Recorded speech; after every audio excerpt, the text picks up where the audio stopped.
Hello everyone, what is up? Welcome back to another episode of Killer Instinct. If you're new here, hi, my name is Savannah and I am your host of Killer Instinct. Before we get started, make sure you go ahead and hit that subscribe button, that way you never miss an episode. We post weekly on the podcast every Wednesday, as well as on YouTube every Wednesday as well for the video version, and you're not going to want to miss it.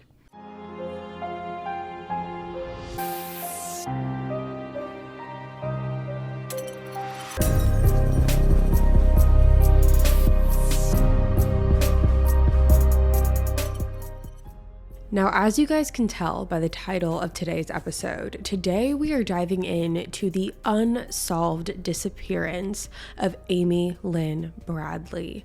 This is one of those cases that makes me incredibly frustrated because I truly feel that so many people around Amy failed her. I'm really interested to hear what you guys have to say about this one, and with that being said, let's jump right on into it today. Amy Lynn Bradley was born on May 12th, 1974 to her parents Ron and Iva Bradley, and she also had a younger brother named Brad. Amy was born in Petersburg, Virginia. However, she grew up in Chesterfield County, Virginia, and attended the local university called Longwood, where she graduated with a degree in physical education. Amy was incredibly athletic. She actually went to Longwood on a scholarship for basketball. She was also an incredible swimmer and worked as a lifeguard. Her mom described her as someone who was extremely hardworking, focused, motivated, and an energetic fireball in her childhood years. Amy was incredibly family-driven. She was incredibly close to her family. Her family meant the world to her, and she also had a very close relationship with her brother, Brad. The two of them were thick as thieves, best friends. They loved spending time together. And part of the reason that Amy chose to go to Longwood University in general, along with the fact that she got a scholarship, was the fact that Longwood was only an hour away from where her parents lived. So it was just enough space for her to feel like she was a college student, having the college experience, but also close enough where she felt like she could always go home whenever she needed. Amy had an incredibly kind heart, and she always made every person feel like they were included. There's countless stories of Amy seeing someone sitting alone at a restaurant and offering them to sit with her, or whenever she felt like someone needed help, she was always the first to offer that helping hand. She was just a very compassionate person. And after Amy graduated college from Longwood, she ended up moving back to Chesterfield and got her own apartment. Again, this was great for Amy because her parents still lived in Chesterfield, so she was seeing them very frequently. Amy's parents also gifted her with an English bulldog as a graduation present that she named Bailey. So it was Amy and Bailey living in this apartment, and Amy also had a boyfriend that she had been seeing. So all in all, Amy's post-grad life looked very, very bright. She had her dog, she had her boyfriend, she had a new job lined up at a computer consulting firm. She was also planning on getting her master's degree in sports psychology, and she was even planning on getting another English bulldog and naming her Daisy. So again, a lot was going on in Amy's life, but she was loving it. Amy's family and friends said this was actually the happiest time in Amy's life. Amy never seemed happier. She was glowing. She was always so giddy and excited. She just had a really bright future ahead of her, and she was looking forward to every step of the way. So this case really begins in March of 1998, and March 21st to be exact. And that is the date when Amy, Brad, as well as their parents, Ron and Iva, boarded a Royal Caribbean cruise ship called Rhapsody of the Seas. Rhapsody of the Seas was a relatively new ship at the time, having made its first voyage in May of 1997. The ship itself had 12 decks and could hold 2,435 passengers in total, which included 765 crew members. The ship itself was 11 stories high, and the itinerary for this trip included taking off in San Juan, Puerto Rico, then traveling to Aruba, then going to Curacao, then St. Martin, St. Thomas, and then back to San Juan, Puerto Rico, where all passengers would depart. Now, Amy, like I had mentioned, had recently graduated college, so this was going to be a fun celebration for her and her family before starting her computer consulting job. However, Amy's graduation was actually not the main reason for this trip. The reason that this trip happened in general was because Amy's father had actually won a yearly sales contest at his job, and his company in return was rewarding him with an all expenses paid cruise trip with Royal Caribbean, and that was going to be for 2 people, so Ron as well as Iva. Now, obviously, Amy's parents were thrilled when learning that they were going to be able to go on this cruise. And because this was a family that loved to make experiences and memories together, Ron and Iva decided that they were going to buy 2 additional tickets for their kids, for all of them to be able to go and experience this cruise together. Now, something to note about this cruise, as well as just Amy in general, is the fact that Amy had a very debilitating fear of the open ocean as well as heights, which basically just describes a cruise ship in general. You're in the open ocean, the ship is very tall, it's 11 stories high, and because of that, Amy had a lot of anxiety when going into this trip, and she didn't want to go at first. Her nerves were getting the best of her, and she did not have the same excitement that her family had. However, the nerves did not last for too long, because on March 21st, the day that Amy and her family boarded the ship, Amy was ecstatic. Just being there, being in the moment, being there with her family, it really allowed her to put her nerves to the side and embrace this new experience. So like I said, the trip began on March 21st, and on March 21st, Amy and Brad boarded a plane an hour after their parents had already departed, and the 4 of them had met up together at the San Juan airport in Puerto Rico. By the time that the family arrived at the port to board the ship, like I mentioned, Amy was extremely excited. Even though she still wasn't fully comfortable about being in the middle of the ocean, and also would not even look over the rail of the ship, she was extremely excited. On March 22nd, the ship continued to sail towards Aruba, and this day was filled with just relaxing and bonding as a family.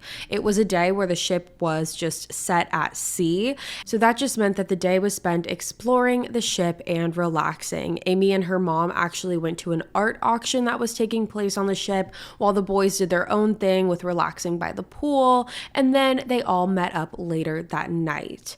Now, on the morning of March 23rd, the ship actually docked in Aruba, and everyone in the Bradley family was extremely excited because this was their first day where they were going to be able to get off of the ship and actually go explore.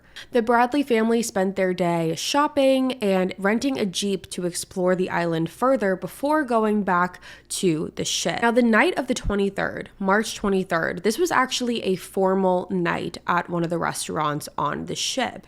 And so when the Bradley family got back from their day of exploring, they all showered and got changed into their formal attire before heading down to the restaurant. When they went down to the restaurant, they had their pictures taken by the boat photographer, and after dinner, Amy and Brad then went back to their rooms and changed out of their formal attire into something a little bit more comfortable before grabbing some money and heading down to the ship's casino.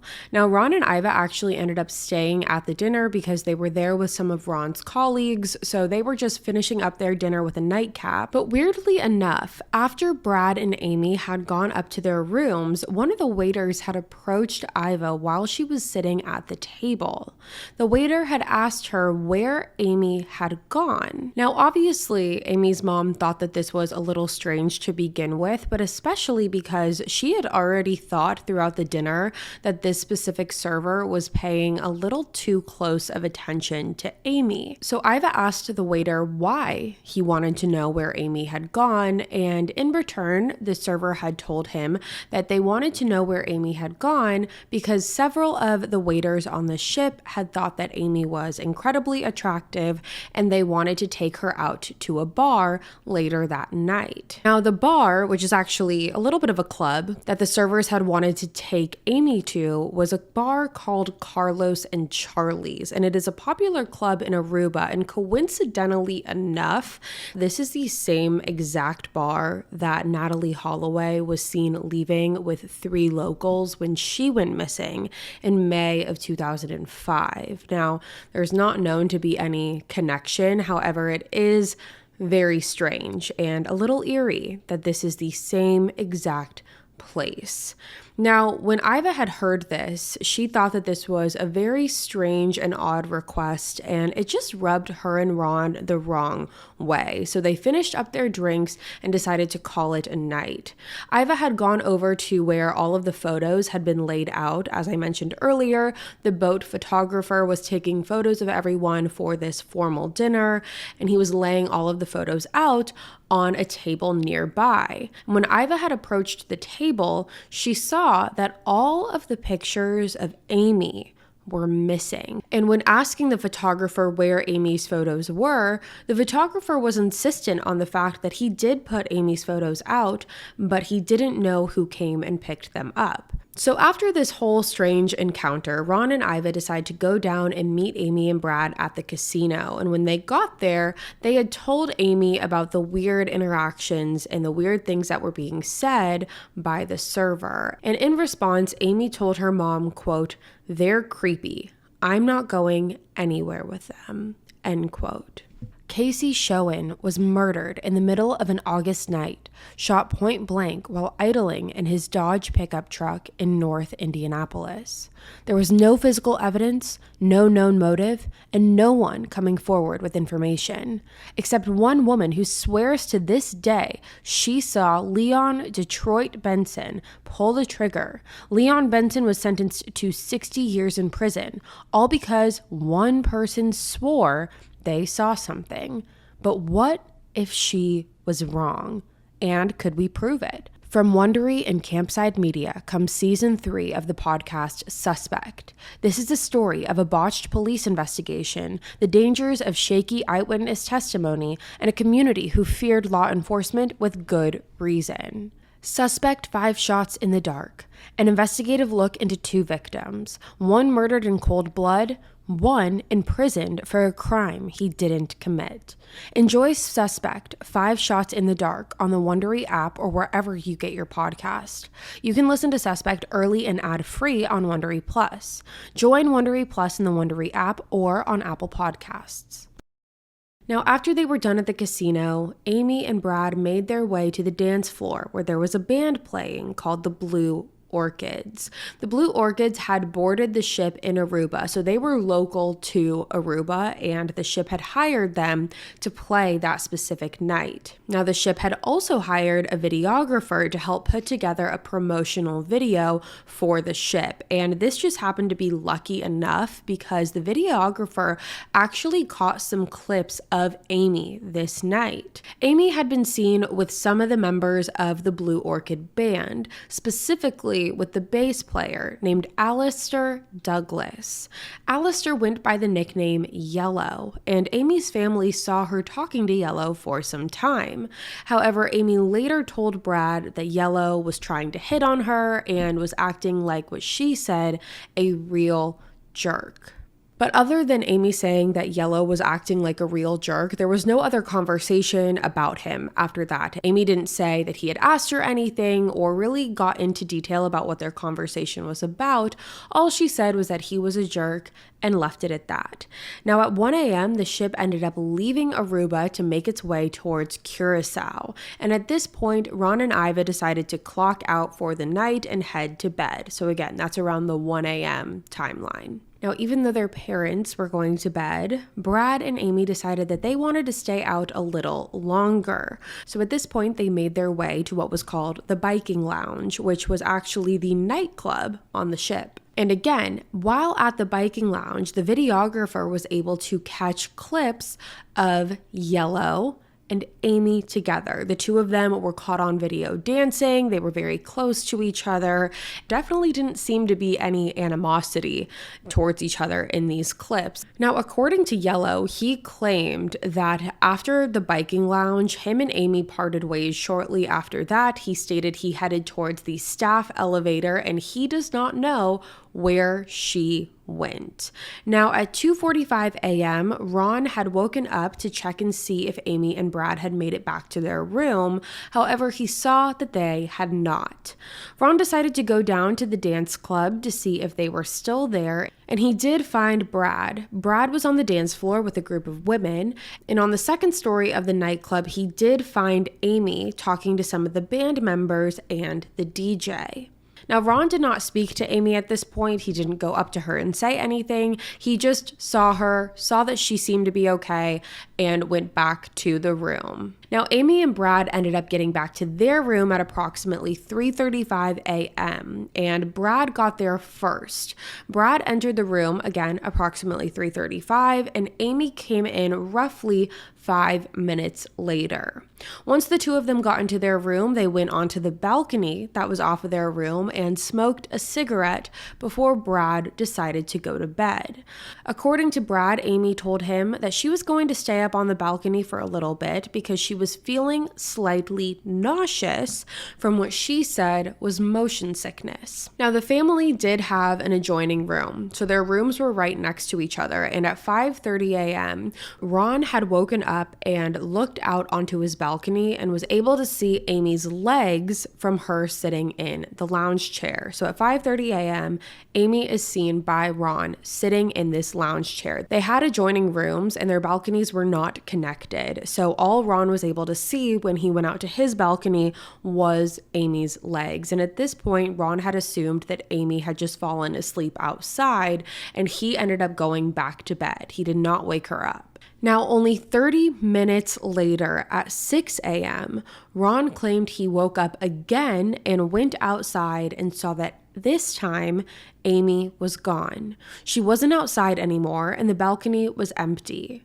Ron said that her cigarettes and her lighter were also missing, and when going into her room, he saw that the shirt that she had been wearing all night was on the balcony chair. Now, her family was able to figure out that she also changed out of the shorts that she was wearing that night and had changed into jeans. Along with that, wherever Amy had gone to, she actually went barefoot because all of her shoes were still in the room.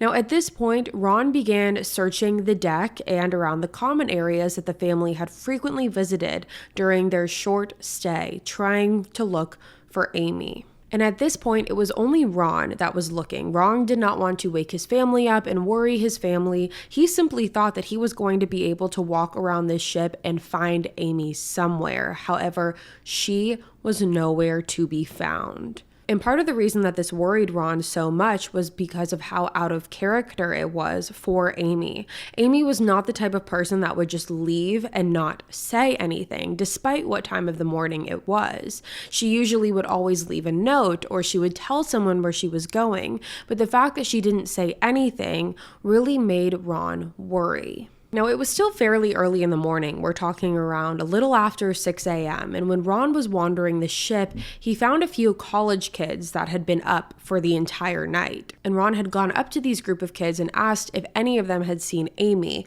And the college kids had claimed that they had seen Amy in yellow riding up the glass elevator to the dance club again around 6 a.m. So again, at this point, when Ron is asking these questions, these kids are claiming that they saw Amy just roughly 45 minutes ago at around 6 a.m. Now, these kids also claimed that once they saw Amy in yellow go up in the glass elevator, they saw yellow leaving approximately 15 minutes later by himself. Now, there was another witness who also claimed that at around approximately 6 a.m., they witnessed yellow purchasing Amy a dark-colored drink. Now, Ron continued to search throughout the ship for the next hour. However, when he did not have any luck in finding Amy, he returned back to the room to inform Iva and Brad as to what was going on. Now, immediately, Ron and Iva went to the ship's administrative offices to report Amy missing and that they suspected that foul play was involved. At 7:50 a.m., the administrative staff spoke into the intercom asking for Amy Bradley to return to their office. Now, it was also around this time that the ship was planning on docking in Curacao, and the family, Ron, Iva, and Brad, all tried to plead with the administrative offices, trying to tell them to not dock the ship because their biggest fear was if Amy was kidnapped or being held somewhere, that whoever had her was going to be able to walk off of the boat with her. They thought that it was best if they were able to keep this as much of a controlled environment as possible, because at this point, it was more than likely that Amy was still on the ship. But again, even though the Bradley family pleaded with the administrative offices and with the captain to not dock in Curacao, the crew had refused. And the reason they did so was because they did not want to upset the rest of the guests on board. They claimed that Amy was probably going to show up somewhere, that she had probably just gotten hungover. She had had a late night out. She could have met someone that night and gone back to their room consensually. The crew was not believing Amy's family when they were saying that they believed that foul play was involved. Now, at this time, while Ron and Iva are talking to the administrative offices on the ship, Brad had gone up to the pool deck thinking that if Amy was anywhere on the ship, that she would show up to the pool deck because it was one of the ship's largest common areas. So Brad is up at the pool deck, and while he is up there, Yellow, the bass player that Amy had been seen with, walked up to Brad and told him that he was very sorry about what had happened to Amy and that he felt guilty. Now, this immediately rubbed Brad the wrong way for a multitude of reasons, but the largest one being that there was no one else on that ship that had known what had happened to Amy. What did he even mean that he was sorry about what had happened to Amy? No one knew what had happened to Amy. The ship had not announced that Amy was missing. There was no information released to anyone on the ship about Amy's whereabouts. So the fact that Yellow was able to walk up to Brad and so boldly say that he was sorry for what happened to his sister and that he felt guilty seemed very telling. Now, between 12 p.m. and 1 p.m., the security on the boat searched the ship for any signs of Amy. However, they were only searching the common areas. So again, the pool deck, the restaurants, things like that, where they were the common areas on the ship. They were not searching anyone's room on board, which was very strange because if Amy was being held captive somewhere, she probably wasn't being held captive in a common area where people were going to see her. If she was being held captive anywhere on the ship, it more than likely was going to be in someone's room. However, they did end up searching the room of Yellow and his band members at around 8 a.m. So again, this was still in the beginning of the investigation. They did search his room. However, when they did, there was nothing in there to suggest that Amy was ever in there. And something that was just very off-putting about Yellow in this moment was that he was standing outside of the room while police were going through it fairly quickly. And when the security walked out of the room and basically gave Yellow the all clear, he looked to his bandmates and gave a thumbs up and smugged this really sly smile. And it rubbed Amy's family the wrong way because Amy's family was standing there as well. They were standing there watching this search unfold. And again, it was very vague. It was very quick. And when seeing Yellow flash back this smug smile, Amy's family said it truly made their blood boil and only increased their senses of thinking that Yellow was involved. Now, at this point, Ron and Iva really had to plead with the crew to do anything in regards to Amy's disappearance. They already lost on the ask of not docking the ship. The crew already refused to do that. However, at this point, Ron and Iva had asked if there could be a message sent out over the intercom stating that Amy Bradley was missing. They also had asked if there could be flyers printed out with Amy's picture on them so that way they could pass them out on board. And weirdly enough, they refused to do this as well. The captain claimed that the reason that he would not do this was because he did not want to upset any of the other guests on board. So they didn't want to upset anyone, so they weren't going to tell them that Amy was missing. There was a missing woman on the ship. So it was better to just keep it quiet. The captain was really trying to convince Amy's family that she was probably somewhere in Curacao, so their best bet would be to get off of the boat. Instead of trying to help them, instead of trying to work with them a little bit or meet them in the middle in some way, he convinced them, or tried to at least, that Amy more than likely was somewhere wandering in Curacao, and their best bet was to get off of the boat and go and find her. And that is exactly what happened. As frustrating as it was, the family decided to go out into Curacao and look for Amy themselves at approximately 5:30 p.m. The family was joined by one of Ron's business associates, who was actually the president of the company.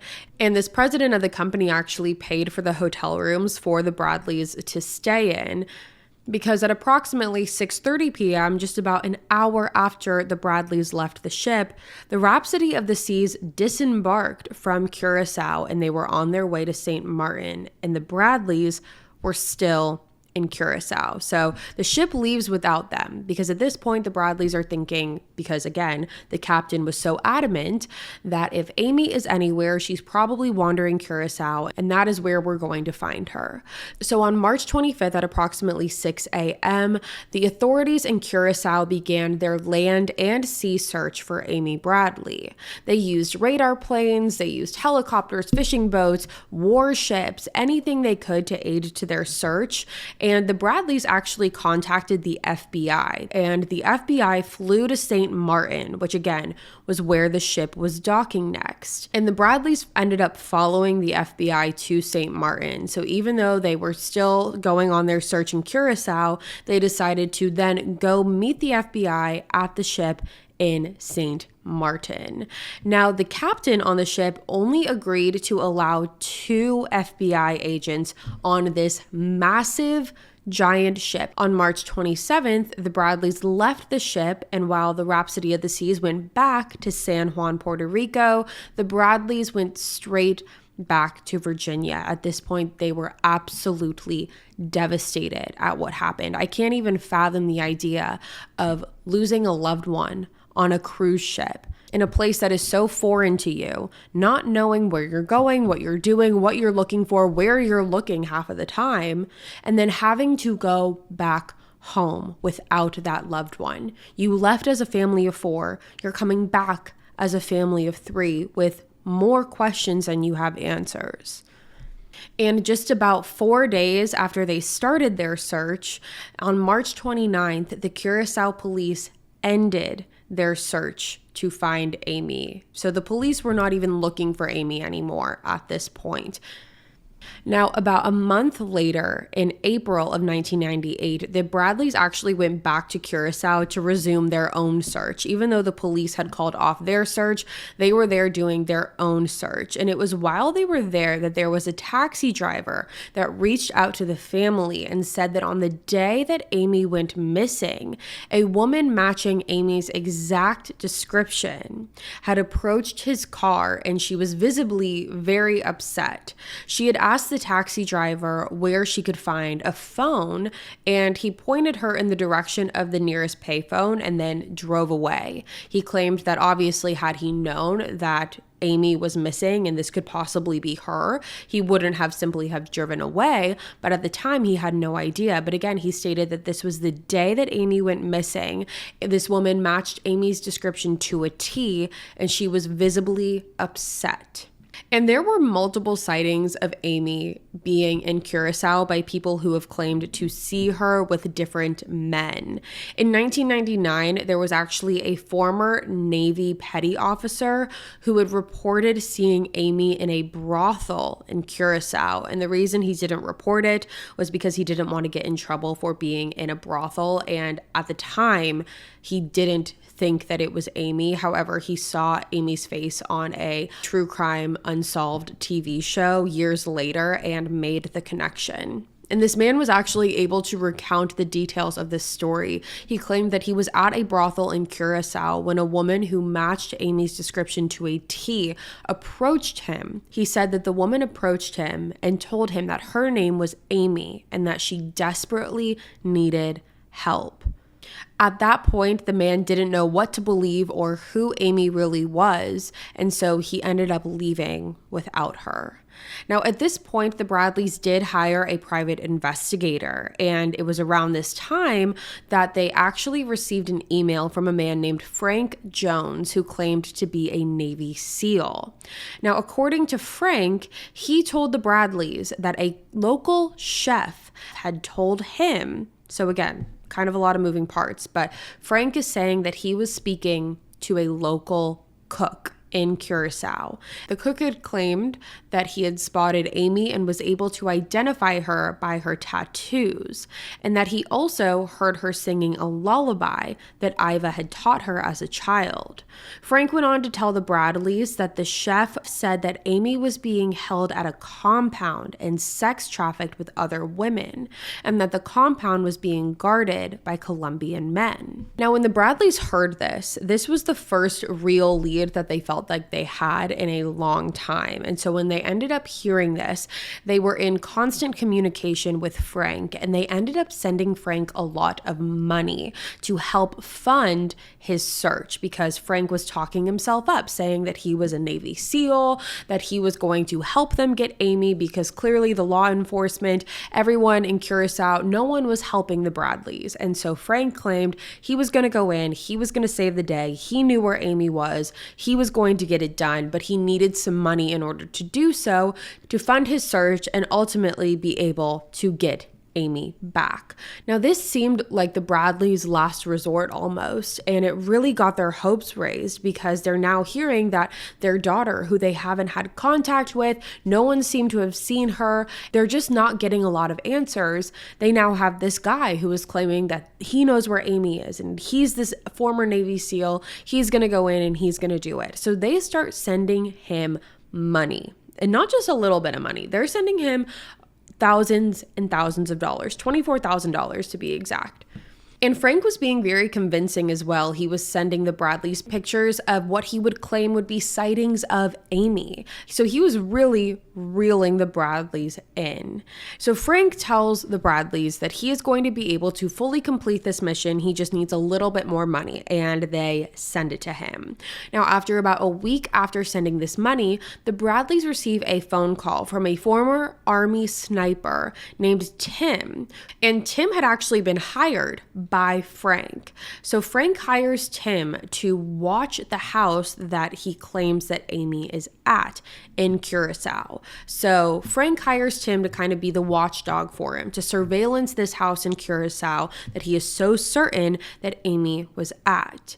Now, after days of Tim sitting outside of this house, Tim realizes that Amy was not there. And not only was Amy not there, he unveils that Frank, in fact, was a scammer and scamming the Bradleys the entire time. This so-called cook who told Frank that Amy was being held at this brothel admitted that she was only saying these things because Frank had paid her to do so.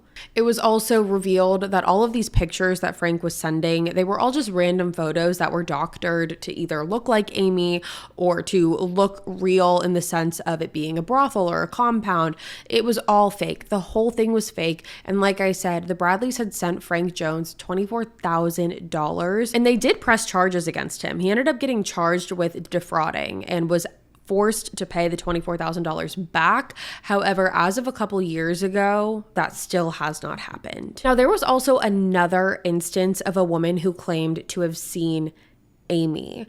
According to this woman, she claimed that she saw a woman matching Amy's description in the bathroom of a department store in Curacao in 2005. The witness claimed that the woman who appeared to be Amy was with three men who were yelling at her, saying that she needed to go through with whatever deal they were talking about. The three men ended up leaving the woman in the bathroom, and according to this witness, the witness approached the woman who appeared to be Amy and asked if she was okay. The witness claimed that at this point, the woman told her that her name was Amy and that she was from Virginia. Now, before Amy was able to say anything else, these three men re-entered into the bathroom and pulled Amy out and left.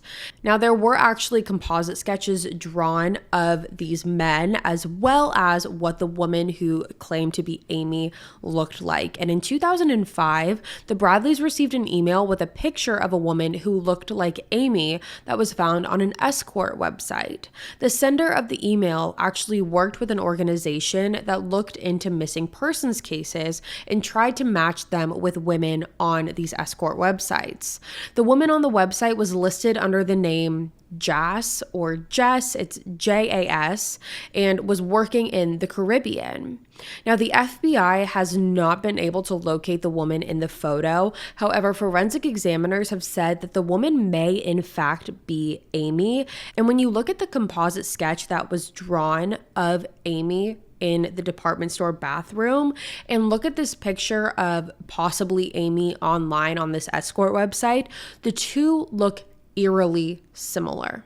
Now, there is another theory here that I want to touch on. I feel like some of you might be thinking it, and that is the theory that Amy went overboard sometime between 5:30 a.m. and 6 a.m. on the morning of the 23rd. Now, the reason that this theory is so unlikely is for a multitude of reasons, actually. The first one being that Amy was an incredibly strong swimmer. She was a certified lifeguard, and where the boat was at the time, they were very close to shore. And so had Amy fallen overboard, she more than likely would have been able to swim to shore, considering how strong of a swimmer she was.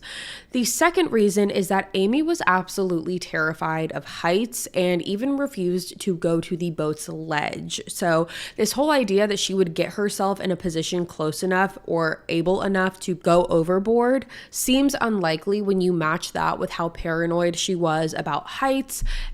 It seems unlikely that she would put herself in a position to ever go overboard. Along with that, the Curacao police searched for 5 days in a sea search and a land search.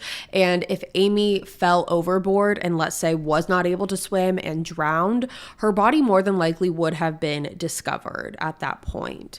Now, I do want to go back to Yellow because it seems like Yellow is the one missing link in all of this. Even though his room was cleared, it just seems strange that Yellow would be the last person to be seen, the last known person seen with Amy. The big kicker to me when it comes to Yellow is what he said to Brad. The fact that Yellow so confidently walked up to Amy's sister and was able to apologize for what happened to her and also claim that he felt guilty about it before anyone knew that Amy was missing seems very, very odd and very, very telling. Now, I do want to say that Yellow did pass a polygraph test in regards to knowing about Amy's whereabouts, but this test was administered before the FBI recovered any footage about Yellow and Amy. So all of that footage of them dancing together, the FBI didn't have that before the polygraph test. So they didn't know at the time that Yellow blatantly lied because he very much downplayed his experiences with Amy, claimed that he only saw her in passing, was very much downplaying the entire situation, and the FBI wasn't able to debunk that until they got this footage from the videographer. Now, Amy's family has also discovered on multiple different cruise ship threads online, those exist. There's cruise ship threads online of people talking about their experiences and whatnot. And it has been claimed by multiple people that Yellow is definitely a smooth talking womanizer who was very pushy when it came to women. And even more so than that, it is claimed that he should not be trusted. Now, based on all of this, the authorities and the public, when talking about this case, the majority of them pretty much all have the same theory. And that theory was that Amy was taken off the ship by either Yellow or another crew member and sold into sex trafficking and killed. There still is always the possibility that Amy could have came across one of the waiters or one of the servers that seemed interested in her. However, the fact that Amy and Yellow were seen together around 6 a.m. and Yellow was seen buying Amy a dark colored drink and then 30 minutes later she's gone, it seems very strange. Now, the Bradleys ended up suing Royal Caribbean Cruises for $5 million for their lack of involvement and lack of assistance during Amy's disappearance. However, they ended up losing the case. Now, the Bradleys also believe that the FBI failed them on this case and did not interview all potential witnesses. And ultimately, on March 24th, 2010, Amy was legally declared dead after she had been missing for 12 years. Now, again, there's no proof to show that she is dead other than the fact that no one has found her. However, there is also no proof that she is alive after all of this time. And that is where we're at with this case. As of now, Amy Lynn Bradley is still missing. Her body has never been found. She has never been found. And there are so many unanswered questions when it comes to this case. Personally, for me, I have a hard time believing that Yellow was not involved. And I do think that he is not the only one that knows what happened to Amy. I believe that he knows what happened to Amy, and more than likely his bandmates and friends also knew what had happened. Whether he had allegedly roofied her or drugged her allegedly and Amy had a bad reaction, that's up for debate. He could have also sold her into sex trafficking. That's also a possible theory as well. However, I have a hard time believing that whichever theory it is, that he is not involved in some way. However, I'm really interested to hear what you guys have to say about this one. So with that being said, you guys, that is all for me today. Thank you so much for tuning in to another episode of Killer Instinct. Make sure you let me know what you think about this. I'm always so interested, especially in the unsolved cases, to just discuss theories with you. So let me know what you think. But again, that's all for me today. I'll be back next week with a brand new one for you guys. And until then, stay safe. Bye, guys.